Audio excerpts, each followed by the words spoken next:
Hi, wrestling fans. Thanks for clicking the dreaded D-Rose report. Back like a bad penny.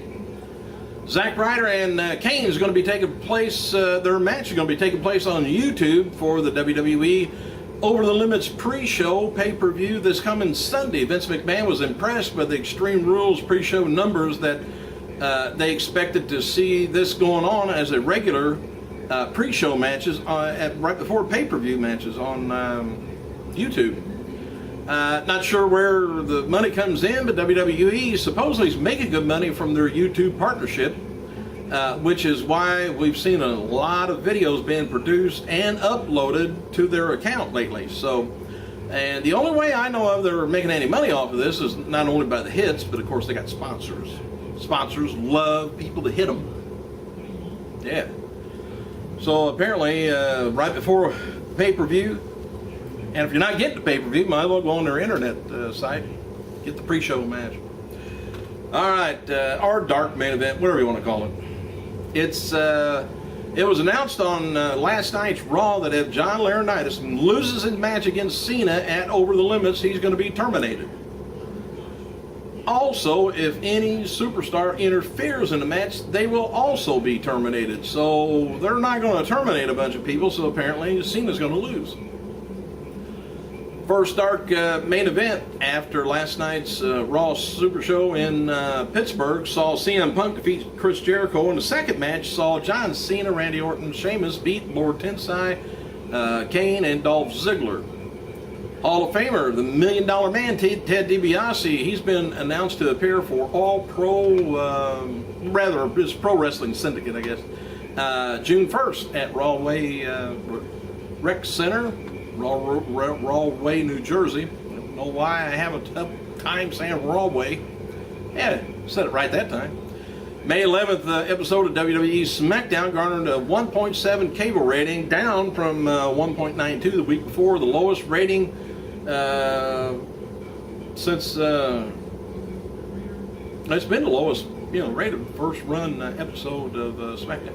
They're trying to mess with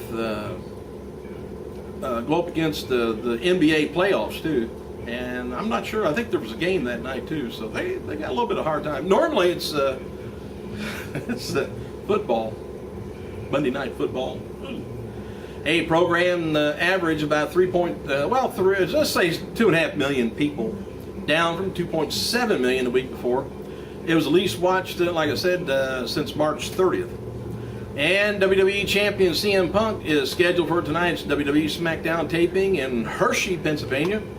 Punk stated on Twitter that he's replacing Big Show, who was fired last night on Raw. But he wrote, SmackDown in Hershey tonight gets punked. That's my lame, clever way of saying I'll be there. Big Show won't be because he's fired. They're putting too much into that. He's probably taking a little time off. Maybe like a week.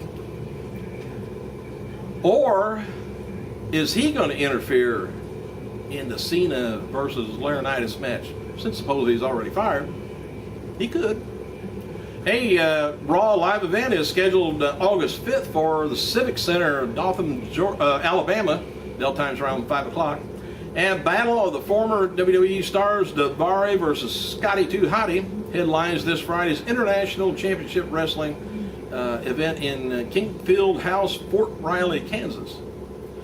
And the latest edition of Classic Rivalries, WWE.com, remembers the brutal early 90s about the deals between Cactus Jack and Big Van Vader in World Championship Wrestling.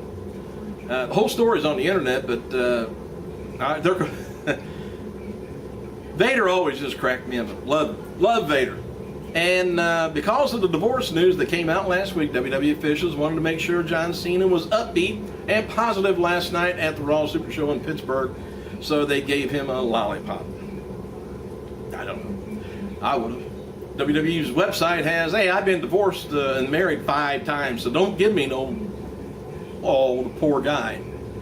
Hey, WWE website has a new storyline article looking at Brock Lesnar suing WWE and speculating that Paul Heyman's involvement may be a part of his own personal vendetta from the controversial past with the company.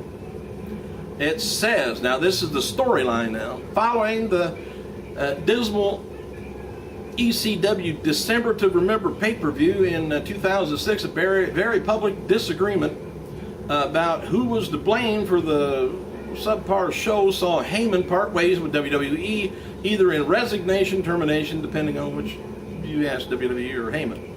Heyman remained publicly silent about his split from WWE. Did Heyman sign a non-disclosure, non-disparagement agreement, or the Extreme Mastermind simply biding his time until opportunity for vengeance materializes, or both? So there's your story. And from a business standpoint, the representative of Lesnar recouping even a small percentage of Lesnar's 7-figure contract, check it out where the commas are, is a nice commission for Heyman. The question is, does Heyman, who turned down multiple offers to return to wrestling during his 5-year absence from WWE, indicate income is not an issue for him and really suing WWE as personal payback rather than punitive payday? Let's see. After WWE moved Big Show's profile over to the alumni section, they continue to play up his firing by posting videos on WWE.com of Big Show's final goodbye to WWE Universe. And during the commercial break last night, Show stopped on the ramp on his way backstage, bowed to the fans, and waved goodbye. I may have to stop the tape here in a minute. I'm getting kind of choked up and misty. John Laurinaitis, he posted the following last night. He says, "Tonight, the Big Show forced me to make an example out of him. Let it be a lesson to the entire locker room." Meanwhile, WWE website wonders who may get the axe under Laurinaitis' rule next. In other words, who's next? Under Laurinaitis'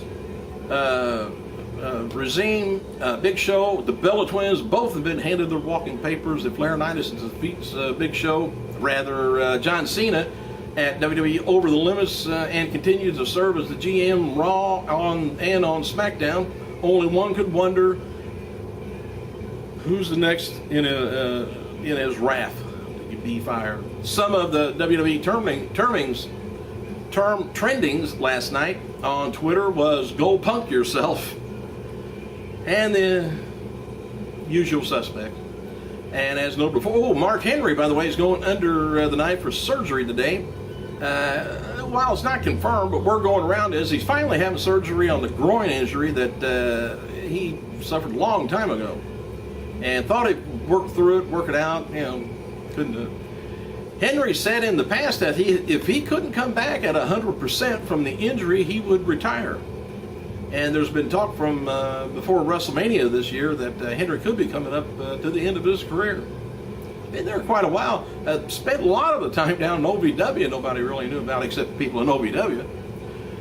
WWE will tape SmackDown tonight from Hershey at the Giant Candy Bar Center. And the final show before Over the Limit pay-per-view, confirmed for tonight's show, is Sheamus taking on Orton, non-title match. And WWE has been advertised exclusive comments from Alberto Del Rio. And Del Rio's not going to be on Raw. Well, the reason he wasn't on Raw last night, he was on his way back from doing some promotional work in Japan. Long plane flight. Long one. Laurinaitis has also been advertised for the taping. Big Show, who was fired during the storylines, also been advertised for tonight's show, or taping.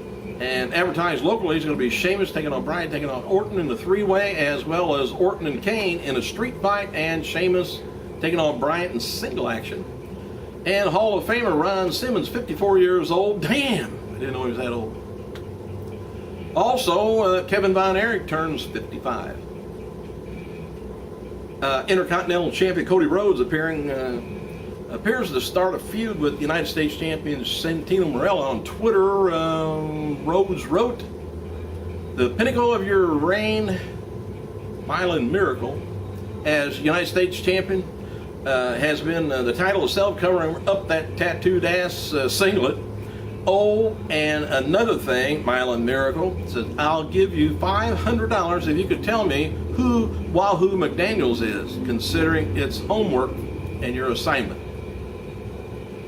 Anyway, Chris Jericho revealed on Twitter that his first t-shirt in 4 years is getting released on Monday. Next Monday night. We're going around that Silver Vision has ended its long run relationship with WWE's as the European DVD distributor.